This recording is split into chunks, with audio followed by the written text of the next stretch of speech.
नमस्कार, मैं हूं अजीत सिंह और आप देख रहे हैं इंडिया न्यूज उत्तर प्रदेश उत्तराखंड पर महाकुंभ से महाधर्म संसद। कांग्रेस पार्टी के राष्ट्रीय अध्यक्ष हैं मल्लिकार्जुन खड़गे। वो कह रहे हैं कि गंगा में नहाने से ना जो है भोजन मिलेगा, ना रोजगार मिलेगा, ना ही आपके पाप धुल जाएंगे। योगी जी पे ही सवाल खड़ा कर रहे हैं जो कांग्रेस के अध्यक्ष है मल्लिकार्जुन। मूर्खा जावत शोभते जावत किंचित न भाषते। यहाँ 30-35 करोड़ के लमसम लोग आए। कोई ऐसा नहीं जो भूखा रहा हो, कोई ऐसा व्यक्ति नहीं जिसको बिस्तर ना मिला हो। लेकिन जैसे दो जीव होते हैं, एक चमगादड़ होता है और एक उल्लू होता है। उल्लू और चमगादड़ों के 28 व्यक्तियों ने मीटिंग किया कि सूर्य नाम का वजूद नहीं है, सत्ता नहीं है। तो उल्लू की बात को चमगादड़ों ने भी ध्वनि मत से पारित करके अनुमोदन कर दिया। तो उल्लू और चमगादड़ों के कहने से कोई ऐसा नहीं है कि रोजगार नहीं मिल रहा। यहाँ का जो व्यापारी है समान जनता को नहीं अटे पा रहा है। यहाँ खूब उनको बिजनेस भी मिल रहा है, रोजगार भी मिल रहा है और ये आस्था अस्मिता है। आस्था में और यहाँ रोजगार भी है, आस्था है, अस्मिता है। लेकिन ये खड़गे जैसे व्यक्ति जो देश की संपत्ति को लूट कर रखा है, ये गरीबों की बात करता है। और अगर इनके हम 50-60 साल पहले जाएं तो ये किराए के मकान में रहते थे। थोड़ी सी इनके पास प्रॉपर्टी थी, आज ये हजारों करोड़ की प्रॉपर्टी गरीबों, दलित और शोषित वंचितों के नाम पर इकट्ठा कर लिया। और अगर ये ईमानदारी से गरीबों की सेवा किया होता तो इतनी प्रॉपर्टी जो गरीबों के नाम पर दलित पिछड़ों की बात करते हैं, स्वयं तो अमीर हो जाते हैं और दलित अमीर एक तरह से गरीब होते चले गए। 70 साल में जिस समय भारत आजाद हुआ 50 लाख गरीब थे और आज उनकी संख्या 50 करोड़ से ज्यादा है। 50 साल से ज्यादा इन्होंने सत्ता में रहे, लेकिन गरीबों नहीं मिटी, गरीब मिट गए। जहां तक इनका कहते हैं रोटी और कपड़ा, तो धर्म है, अध्यात्म है। धर्म समाज को जोड़ता है और राजनीति समाज को प्राय तोड़ रही है। ये इनकी मूर्खता, अज्ञानता का परिचायक है। योगी जी अच्छी व्यवस्था किए हैं। पहले अगर देखा जाए तो कहीं 2.5-3 महीना के काल में एक बार मुख्यमंत्री आता था, उसको समय नहीं रहता था। लेकिन माननीय योगी जी हफ्ता में कहीं चौथे दिन, कहीं तीसरे दिन यहाँ दृष्टिगत रखते हुए काम कर रहे हैं। अच्छी व्यवस्थाएं हैं। राहुल गांधी वो अभी तक डुबकी लगाने नहीं आए और कांग्रेस पार्टी संगम पर, त्रिवेणी पर स्नान करने पर सवाल खड़ा कर रही है। राहुल गांधी और प्रियंका गांधी नहीं आए। ऊपर से तो जनेऊ पहन लेते हैं, लेकिन रामलला का दर्शन नहीं करेंगे, बाबा का दर्शन नहीं करेंगे, संगम में स्नान कर लेंगे, अक्षय वट का दर्शन कर लेंगे। तो उनको लगता है कि ये तो हम पाप कर देंगे। और जो लोग नहा रहे हैं, दर्शन कर रहे हैं, कहते हैं कि ये तो इन लोगों के पाप नहीं धुलेंगे, 100 जन्मों तक नहीं धुलेंगे, चाहे जितना स्नान करें। अब ये क्रिश्चियनिटी है, ईसाई है, और जैसे काल नेमी भी उभरे अंत न होए निबाहु, काल नेम जिम रावण राहु। तो राहुल गांधी का काल नेम की भूमिका है। जैसे प्रताप भानु राजा को और एक तनु नाम का व्यक्ति भेष बदलता था, हनुमान जी जैसे ज्ञानी को भ्रमित करने का चाहा, लेकिन इनका अंत जल्दी हो गया। प्रताप भानु जैसे लोगों को निष्ठा और आस्था को भ्रमित करने का काम, तो वैसे राहुल गांधी जो एक तरह से क्रिश्चियनिटी है, ये ब्राह्मण हो ही नहीं सकते। लेकिन जैसे काल नेमी एक तनु ने भेष बदलकर वैसे भारत की श्रद्धालु जनता को भ्रमित करने का काम कर रहे हैं। इनका भ्रम भ्रांति फैलाना एक तरह से निरर्थक सिद्ध होगा। और श्रद्धालु जनता यहाँ आ रही है, जहाँ दिव्य परम वैभव को प्राप्त होगा। सनातन का विस्तार पूरे विश्व में होगा। सनातन का डंका, सनातन का सूर्य, सनातन का ये भगवा ध्वज इन चंद अंधे बहरे लूले लगड़ों के कहने से समाप्त नहीं होने वाला, न उसका प्रभाव कम होने वाला है। लेकिन ये चिल्लाते रहेंगे। हाथी मस्त चाल में चलता है और श्वान भूखते रहते हैं। तो सनातनी करोड़ों की जनता यहाँ आ रही है, दिव्य स्नान कर रही है, परम शांति प्राप्त कर रही है और अपनी समर्थ के अनुसार दान पुण्य कर रहे हैं, आध्यात्मिक लाभ ले रहे हैं।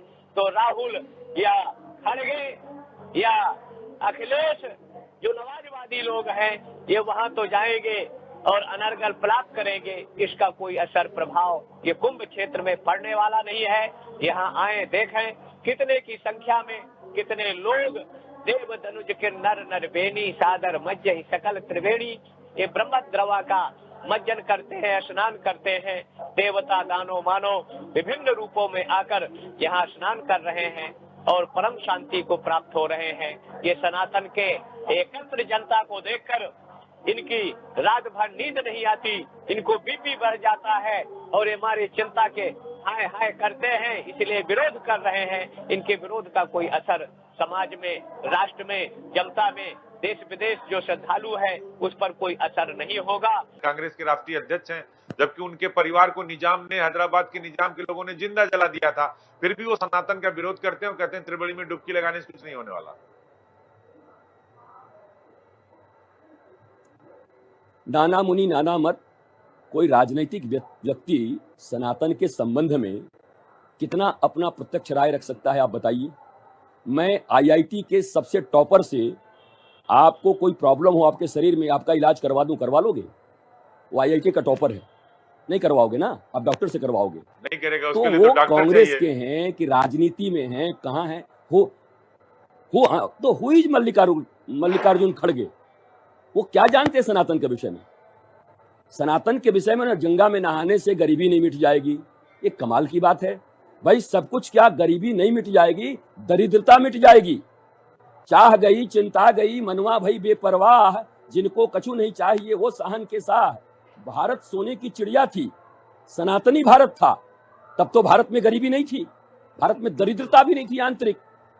तो ये सनातन बाह्य गरीबी को भी दूर करेगा और आंतरिक दरिद्रता को भी दूर करेगा। हमारे अनियंत्रित जितनी भी इच्छाएं हैं, वासनाएं हैं, उनको नियंत्रित करके हमें श्रेष्ठ मनुष्य बनाएगा। तो मल्लिकार्जुन खड़गे जी का जितना ज्ञान है, वो बोल रहे हैं, जोड़ तोड़ का अपना ज्ञान बोल रहे हैं। वो कौन से ऋषि हैं कि वो सनातन पर ज्ञान देंगे? जो विशेषज्ञ है वो सनातन पर बोलेगा। कुछ लोग राजनीति को धर्म के अनुसार चलाना चाहते हैं और कुछ लोग धर्म को राजनीति के हिसाब से चलाते हैं, क्योंकि कहते हैं कि अगर धर्म आगे आगे है तो देश आगे आगे होगा, धर्मो रक्षित रक्षिता का जो सिद्धांत है वो आगे बढ़ेगा। लेकिन कुछ लोग इसको जानबूझकर उसको टैग करते हैं और हर चीज पर धर्म लाते हैं। ऐसे लोग क्या कहेंगे? वो अखिलेश यादव हो, राहुल गांधी हो, ओवैसी हो, स्टालिन हो। देखिए, ये जो भी लोग हैं ये राजनीति करते हैं, राजनीति में वोट का महत्व होता है, और वो इतने अनपढ़ लोग तो हैं नहीं, वो भी समझदार लोग। ये जो भी लोग हैं ये राजनीति करते हैं, राजनीति में वोट का महत्व होता है, और वो इतने अनपढ़ लोग तो हैं नहीं, वो भी समझदार लोग हैं। वो भी गुणा गणित से चलते होंगे कि उनको सत्ता में कैसे आनी है। उनको लगता है कि ये सब बोलने से मैं सत्ता में आ सकता हूं, तो बोलते होंगे। सत्ता उनके लिए साध्य है। अब वो कितना आएंगे नहीं आएंगे तो वो समझेंगे, गुणा गणित वो लगा रहे हैं। हम तो सीधे सनातन की बात कर रहे हैं। और मैंने फिर आपको कहा, सनातन इज इक्वल टू ह्यूमैनिटी, और ह्यूमैनिटी इज इक्वल टू सनातन। सनातन ही तो है जो सीमाओं को भी नहीं मानता, प्रत्येक मनुष्य पर लागू होता है। हम प्राणी मात्र की बात करते हैं, हम कास्ट, क्रीड, रिलीजन, वर्ग भेद ये सब मानते ही नहीं है। तो ये राजनीतिक रूप से दिए गए बयान, सनातन के विरुद्ध दिए गए बयान, उनको लगता है वोटों में कुछ इजाफा हो जाएगी तो शायद वो करते होंगे। पर याद रखिए, मनुष्य को आंतरिक शांति प्रेम चाहिए, और वो सनातन संस्कार और धर्म ही दे सकता है। तो अंततः विजय तो सत्यमेव जयते ही होगी। विरोध होना चाहिए। भी संसद में सवाल खड़ा कर दिया, महाकुंभ की व्यवस्थाओं पर सवाल खड़ा कर दिया, कहा कि व्यवस्थाएं ठीक नहीं है, लोग मर रहे हैं, सरकार आंकड़ा नहीं दे रही है। उन्होंने महाकुंभ को कहा कि ये गलत तरीके से हो रहा है, लोगों को नहीं जाना चाहिए, वहां लोग मर रहे हैं, सरकार आंकड़े छुपा रही है। अखिलेश यादव भी सवाल खड़ा कर रहे हैं। इनके कहने से जनता रुकने वाली नहीं है, और कितना आरोप लगा ले, आरोप ये तो प्लानिंग करते हैं। ये वही समाजवादी नवाजवादी लोग हैं कि अयोध्या में कार सेवकों पर गोली चलवाते हैं, हाँ, रेल की बोगियां फुकवाने वाले लोग हैं। तब भी लोगों की आस्था, अस्मिता, श्रद्धा कम नहीं हुई है। चाहे अयोध्या हो, चाहे बनारस हो, चाहे विंध्याचल हो, चाहे चित्रकूट हो, वहां भी लोग जाके अपनी आस्था श्रद्धा, तो आस्था और श्रद्धा इनके रोकने से मरना जीना तो परमात्मा के हाथ में है। विधना ने जो लिख दिया छठी भाल के अंक, राई घटे न तिल बढ़े रहु रे जीव निशंक। हाँ, जिसकी मौत जहाँ लिखी है, आप ना आवे ताही पर ताही तहाँ ले जाए, जैसे हो भवितव्यता वैसे मिले सहाय। मौत कहाँ, अगर ये 7 कोठरी के अंदर रहेंगे और मौत भी आना है तो वहां भी मौत आएगी, और मौत का कोई स्थान समय काल निश्चित नहीं है। और वैसे तो व्यवस्थाएं ठीक हैं, और ये जो हुआ दुखद है, परमात्मा उनकी आत्माओं को शांति दे। आंकड़ा इसमें कुछ गड़बड़ियां 1% यहाँ के कुछ प्रशासनिक जो अधिकारियों की अज्ञानता के चलते ये हादसा हुआ, नहीं ये हादसा होता नहीं, और उसके बावजूद उसकी जांच हो रही है। और इसमें जवाब दिया है योगी जी ने, बहुत करारा जवाब दिया अखिलेश यादव को, और कहा कि समाजवादी सिर्फ झूठ फैलाती है, समाजवादी पार्टी सिर्फ भ्रम फैलाती है, और ये सिर्फ जो है बांटने की राजनीति करते हैं, जोड़ने की राजनीति नहीं करते। लेकिन सनातन तो सिर्फ जोड़ने की राजनीति करते हैं। योगी जी ने बहुत करारा जवाब दिया है अखिलेश यादव को। महाराज जी, में गंगा के किनारे लोग पड़े रहे कि ब्रह्म मुहूर्त आएगा, हम अमृत स्नान करेंगे, दिव्य स्नान करेंगे, और वहां जो ना होना चाहिए हुआ, जो दुखद है, और उसकी जांच हो रही है।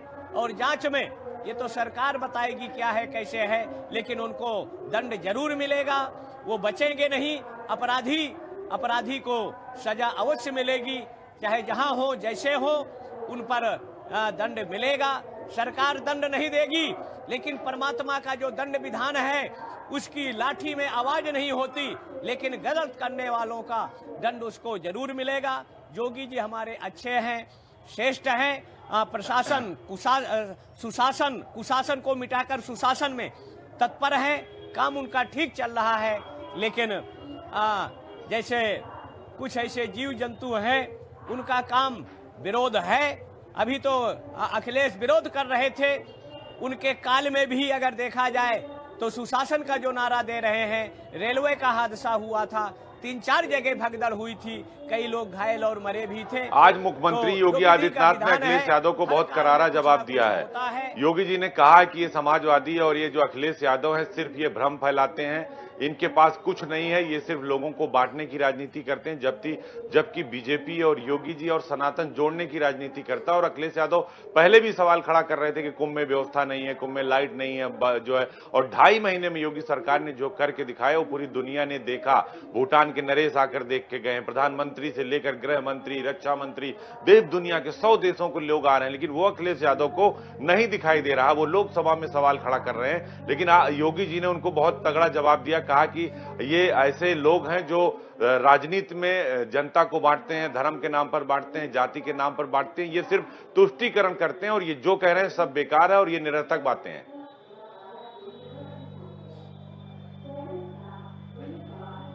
योगी जो कह रहे हैं सही कह रहे हैं। ये हमारी समरसता, एकता और सनातन के वैभव का काल है। भारत ही नहीं, दुनिया के लोग जहां एक डुबकी लगाने के लिए चले आ रहे हैं, अगर व्यवस्था नहीं है तो लोग आ कैसे रहें? सबको रहने खाने की, भोजन की, प्रसाद की, और मेडिटेशन, योगा, ध्यान, हर सुरक्षा भी ठीक है और काम। लेकिन जिसको ये भ्रम भ्रांति फैलाकर समाज में अराजकता का माहौल पैदा करना चाहते हैं, ये जनता को रोकना भी चाहते हैं, कितनों कुछ कर ले, लेकिन ये जनता रुकने वाली नहीं है। वो अपनी आस्था श्रद्धा की डुबकी लगा रहे हैं। भूटान नरेश भी आए हैं, अनेक नेता भी आ रहे हैं, मंत्री भी आ रहे हैं, विदेशी 186 देशों के लोग भी यहाँ डुबकी लगाकर अपने को धन्य और इस व्यवस्था को दिव्य लोगों ने बताया है। मतलब ये है कि ये आवे, यहाँ देखें, तब इनकी बुद्धि खुलेगी। कि अखिलेश यादव और राहुल गांधी जैसे लोग हैं जो कहते हैं कि राम लला के हम दर्शन करने नहीं जाएंगे, मां सरयू में हम डुबकी नहीं लगाएंगे, गंगा में डुबकी नहीं लगाएंगे, हम जो है कृष्ण जन्मभूमि पर नहीं जाएंगे, लेकिन वो कहते हैं कि हम संभल जरूर जाएंगे। और संभल में सरकार ने क्यों मस्जिद से मंदिर निकाल दिया?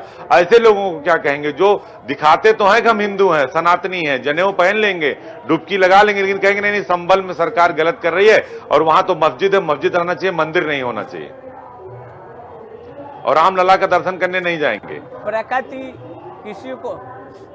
किसी को भरोसा नहीं था कि संभल में ये होगा, लेकिन ग्रह नक्षत्रों के योग के परिवर्तन और एक तरह से सतयुग सात्विक युग का आरंभ है, जो हमारे योगी जी के राज में जो छिपा रखा है इन्होंने, जो इनका पाप है, देवत्व की मूर्तियों को छिपाना, देवत्व की मूर्तियों से उनको कब्जा करना।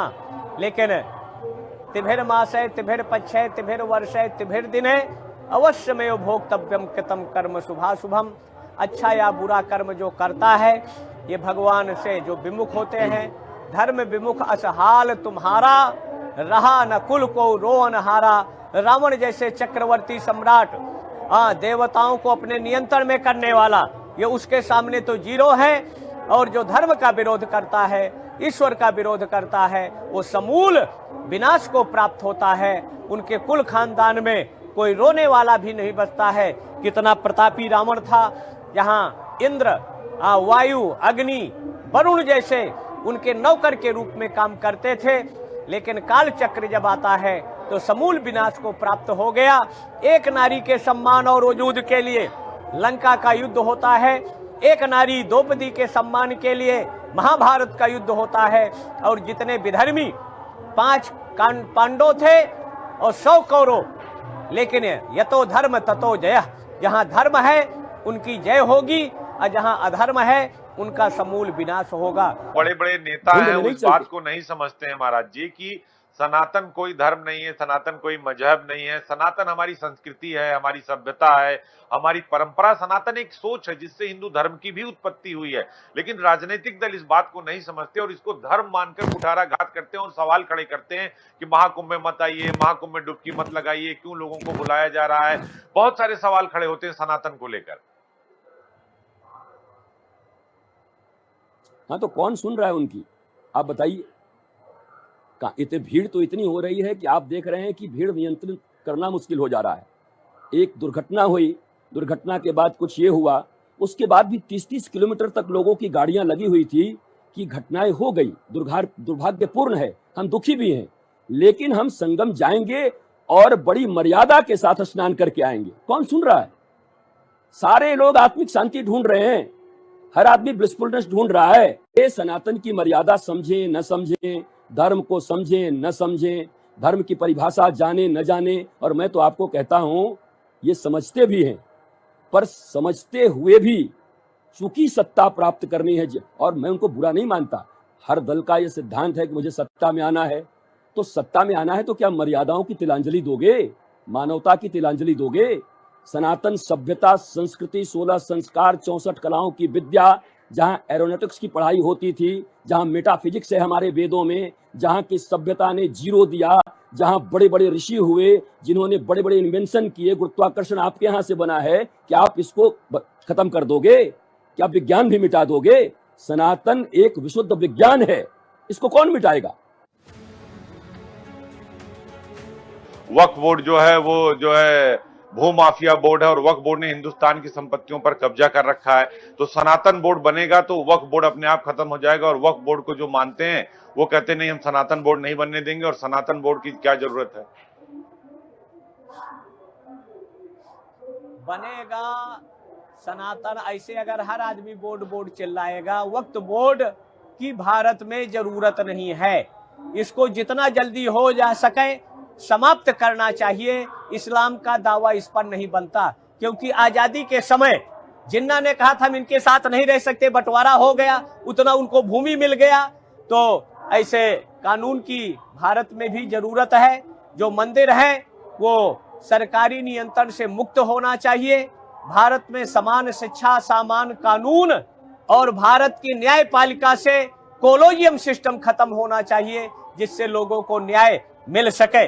और जब ये समान नागरिक संहिता, समान कानून, समान शिक्षा नीति लागू होगी, तभी भारत विकसित भारत, शिक्षित भारत, संपन्न भारत और ये कुंभ दुनिया में एतद् देश प्रसूतस्य सकाशात् अग्रजन्मनः स्वम स्वम चरित्रम शिक्षेरन पृथिव्याम सर्वमानवः। पूरे दुनिया की मानवता को शांति, सद्भाव, एकता का मार्गदर्शन किया है। और जहां तक बोर्डों का प्रश्न है, बोर्डों की यहाँ जरूरत नहीं, वक्त बोर्ड की जरूरत नहीं, मुस्लिम पर्सनल लॉ बोर्ड की जरूरत, ऐसे जो इनके काम है ये अपने आप जो लोग ये समाप्त कहते हैं कि होंगे, हम भारत खत्म के होंगे, संविधान को वह नहीं दिन दूर मानेंगे, नहीं। हम और किसी और कानून को नहीं मानेंगे, हम शरीयत के हिसाब से चलेंगे, हम इस्लामिक बोर्ड के हिसाब से चलेंगे, वक्फ बोर्ड को मानेंगे, ऐसे लोगों को क्या कहेंगे कि हिंदुस्तान में रहते हैं और बात पाकिस्तान करते हैं और कहते हैं कि भारत के संविधान को नहीं मानेंगे, हम शरीयत को मानेंगे, जैसे ओवैसी जैसे लोग हैं। आज अभी स्टालिन है। अफगानिस्तान में 99-100% मुसलमान है। हाँ, तालिबानियों के शासन में आज वहां का कौन मंत्री है, भाग गया है। तो शरीयत एक तरह से भारत में लागू नहीं होगा, न इसको अमल किया जाएगा। जो संविधान का विरोध करते हैं, भारत के संविधान और तिरंगा को नहीं मानते, उनको भारत देश छोड़कर चले जाएं, जहां शरीयत है तब इनकी औकात। ये ओवैसी आवारा पागल 15 मिनट कहते हैं समय दे दो, हम तो कहते हैं 15 सेकंड ही पर्याप्त है। लेकिन सनातनी शांति के पक्षधर है, और अगर शांति से काम नहीं चलेगा तो वेद कहता है वेद की में हिंसा हिंसा न भवति। हम शांति के पक्षधर हैं, और जरूरत पड़ने पर हमारा जो इतिहास रहा है, गुरु गोविंद सिंह 1.25 लाख से एक लड़ाऊं, या शिवाजी ने, समर्थ रामदास ने शिवाजी को तैयार किया, सुभाष चंद्र बोस आजाद हिंद फौज के माध्यम से इन विधर्मियों को अंत किया था, रानी लक्ष्मीबाई, तत्या टोपे। इसलिए हमको अपना इतिहास विस्मृत नहीं करना चाहिए, उसको पढ़ना चाहिए। हम वक्फ बोर्ड को मानेंगे, हम संविधान को नहीं मानेंगे, उनको क्या कहेंगे आप? वो तो कहते हैं कि इस्लाम से चलेगा, इस्लामिक बोर्ड से चलेगा, वक्फ बोर्ड से कोई बोर्ड यहाँ नहीं चलेगा, चलेगा, शरीयत से चलेगा, संविधान पर सवाल खड़ा करते हैं। कोई बोर्ड नहीं चलेगा जी, कोई बोर्ड नहीं चलेगा। मैं कह रहा हूं अलग अलग कितना बोर्ड दोगे? कल जैन बोर्ड, बुद्धिस्ट बोर्ड, फिर जातियों के बोर्ड होने लगेंगे, फिर कहेंगे कि भाई डॉक्टर्स के अलग बोर्ड बना दो। मैं पूछ रहा हूं आपसे, सनातन एक सभ्यता है, सनातन सत्य है, सनातन जीने की अवधारणा है, सनातन ही आनंद है, सनातन ही प्रेम है, सनातन ही जीवन है। तो सनातन की स्थापना हो, और इसके लिए किसी वक्फ बोर्ड की जरूरत नहीं है। वो गलत था बनना, और अब आप सही जगह पर आए हैं, आप भंग कर दीजिए इसको। कॉमन सिविल कोड लागू करिए ना, समस्त भारतीयों के लिए एक नियम। और चूंकि भारत सनातन राष्ट्र है तो यहाँ के नियम सनातन ही होंगे। और सनातन वसुधैव कुटुंबकम कहता है, सनातन कहता है सर्वे भवन्तु सुखिनः सर्वे सन्तु निरामया। हमारे आदि भगवान शंकराचार्य कहते हैं धर्म की जय हो, अधर्म का नाश हो, केवल मनुष्यों के बीच नहीं, प्राणियों में सद्भावना हो।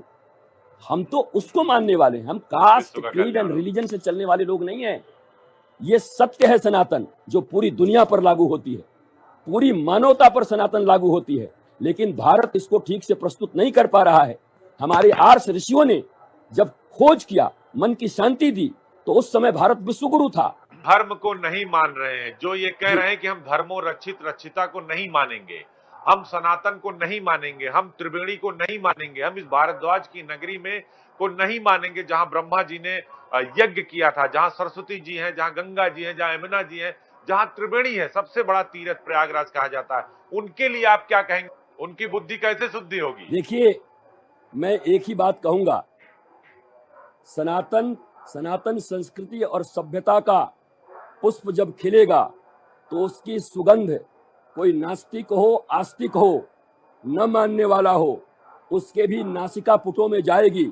जरूरत हमें है कि अगर हम अपनी सनातन सभ्यता, अपने कोमल छोटे छोटे शिशुओं को 16 संस्कारों से युक्त कर दें, 64 कलाओं की विद्या से पारंगत कर दें, जहां पर टेक्नोलॉजी से लेकर के आयुर्वेद, जहां पर सुश्रुत का पूरा सर्जरी, सारी विद्याएं जहां पर हैं, अगर हमने ये कर दिया तो उसके सुगंध से कोई वंचित नहीं रहेगा। और अंतिम बात याद रखिए, एवरी ह्यूमन बीइंग, जो भी मानव है, वो चाहता तो आनंद ही है, भटका हुआ है, भ्रम में है। अगर हमने अपने सनातन के फूल को खिला दिया ठीक से, अगर हम में से भी थोड़ा पाखंड और ढोंग समाप्त हो गया और हम खड़े हो गए सत्य और सनातन के साथ, तो इसका सुगंध पूरी मानवता को जाएगी। सारी दुनिया के लोग सनातन के ध्वज के नीचे आएंगे। वो ये कहते हैं कि मदरसों को बंद कर देना चाहिए, मदरसों में आतंकी पैदा होते हैं।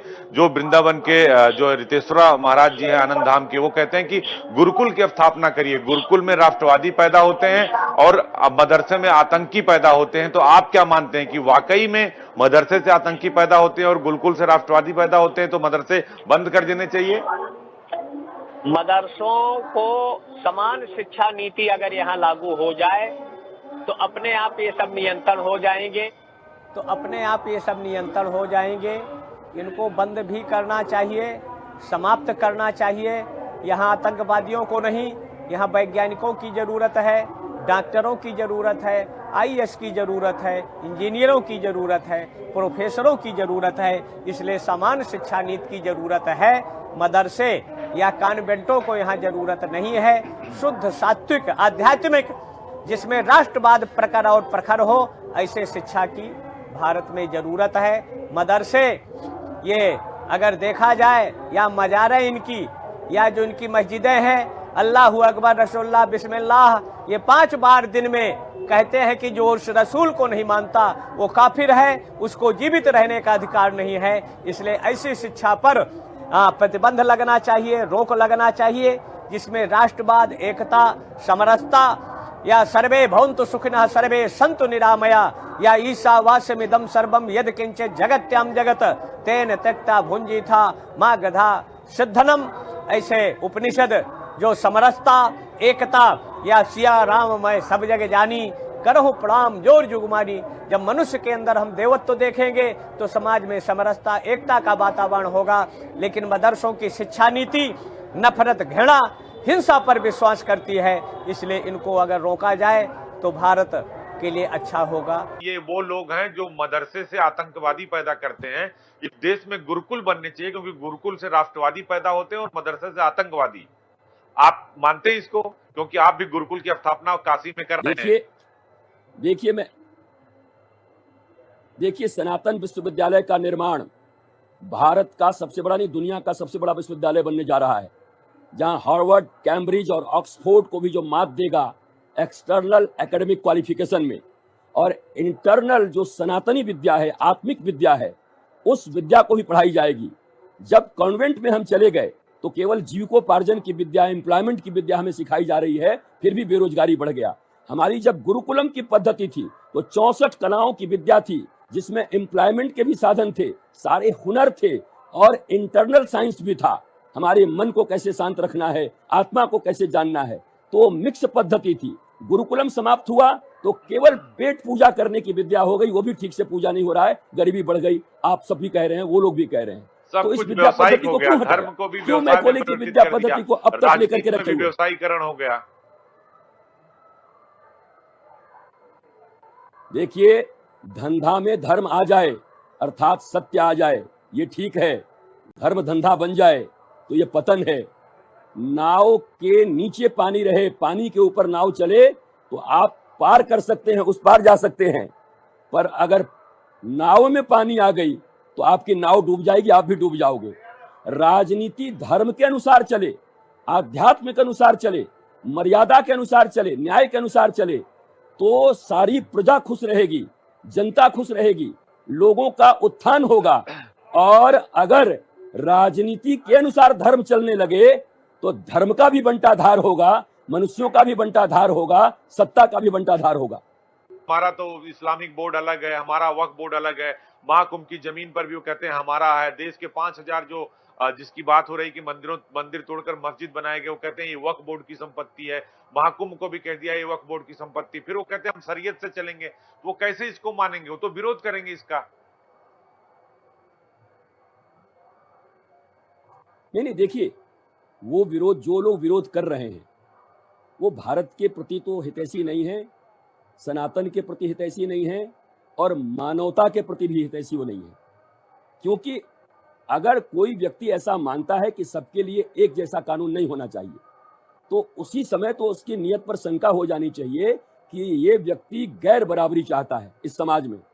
तो समाज के समस्त शोषित वंचित एक एक व्यक्ति बड़े छोटे सबको उठना चाहिए। क्यों भैया, बराबरी का कानून क्यों नहीं चाहते? और संविधान अगर हम मानते हैं, सनातन राष्ट्र भारत है और भारत को सनातन राष्ट्र होना ही चाहिए। अब सुनिए, संविधान से चलेगा, संविधान से बड़ा कोई नहीं है। पर देखिए, मैं आपकी बात से सहमत हूं। अगर डेमोग्राफी ऐसे ही बदलती गई और हम आप टीवी पर बैठ के चिल्लाते रह गए, कानून बना नहीं और उसका अनुपालना हुआ नहीं, तो हमारे चिल्लाने से तो राष्ट्र बनने वाला है नहीं, ना आपके डिबेट करने से राष्ट्र बनने वाला है। अगर ये संविधान सम्मत राष्ट्र है तो संविधान हाथों में लेकर के जो शपथ खा रहे हैं, कसम खा रहे हैं कि ये राष्ट्र संविधान से चलेगा, नाम ही है संविधान, अर्थात सबके लिए विधान समान हो, इसको कहते संविधान। तो वो संविधान के विरोध वो कर रहे हैं कि हम कर रहे हैं? हमें कहते हैं कि धार्मिक लोग, हम तो कह रहे हैं संविधान, ऐसे लोगों को भी सबके लिए समान विधान हो। ये कौन लोग हैं? सबक सिखाना होगा, तभी हिंदू राष्ट्र की नींव पड़ेगी। जो लोग कहते हैं कि अफजल तेरे कातिल जिंदा है, हम शर्मिंदा है, भारत तेरे टुकड़े होंगे इंशाल्लाह इंशाल्लाह, ऐसे लोगों को जब हम जवाब देंगे, सरकारें जवाब देंगी, तभी हिंदू राष्ट्र की परिकल्पना हो पाएगी, यूसीसी लागू हो पाएगा और एक देश एक संविधान चल पाएगा।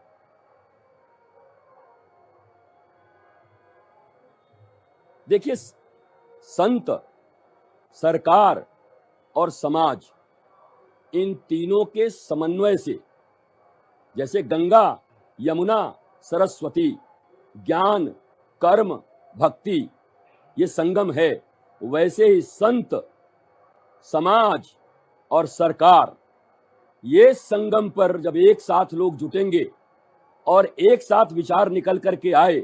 आज सरकारें अच्छा कुछ काम कर रही हैं, लेकिन और प्रतिबद्ध होना पड़ेगा, बहुत ज्यादा प्रतिबद्ध होना पड़ेगा। आपके पास समय नहीं है ज्यादा। दूसरी बात, संत तो चल रहे हैं सही पथ पर, लेकिन सही संत ही सही पथ पर चल रहे हैं। समाज अगर बैठ के केवल देखता रह गया कि सरकारों का काम है, ये तो संत का काम है। आपने सुना होगा, कई लोग कहते हैं ये संत लोग क्या कर रहे हैं, ये साधु लोगों को राष्ट्र बचाना चाहिए। अरे भाई, आपने बच्चे पैदा किए हैं, आपके बच्चे हैं, कल बांग्लादेश की तरह उनके घरों को जलाए जाएंगे, आपकी ही बच्चियों को आपके सामने किस लज्जित अवस्था में रखा जाएगा और मारा जाएगा। तुम अपने बच्चों को नहीं बचाओगे क्या? आप नहीं बचाओगे क्या अपने बच्चों को? तो अपने बच्चों को, अपनी संस्कृति को बचाने का जिम्मा आपका है। और केवल अगर आप मकान, दुकान ये बना करके सोच रहे हैं कि आपकी संस्कृति बच जाएगी और अपने जिगर के टुकड़े आपके बच्चे बच जाएंगे, तो आप भूल में हैं। संस्कार बचाएंगे, सनातन बचाएगा,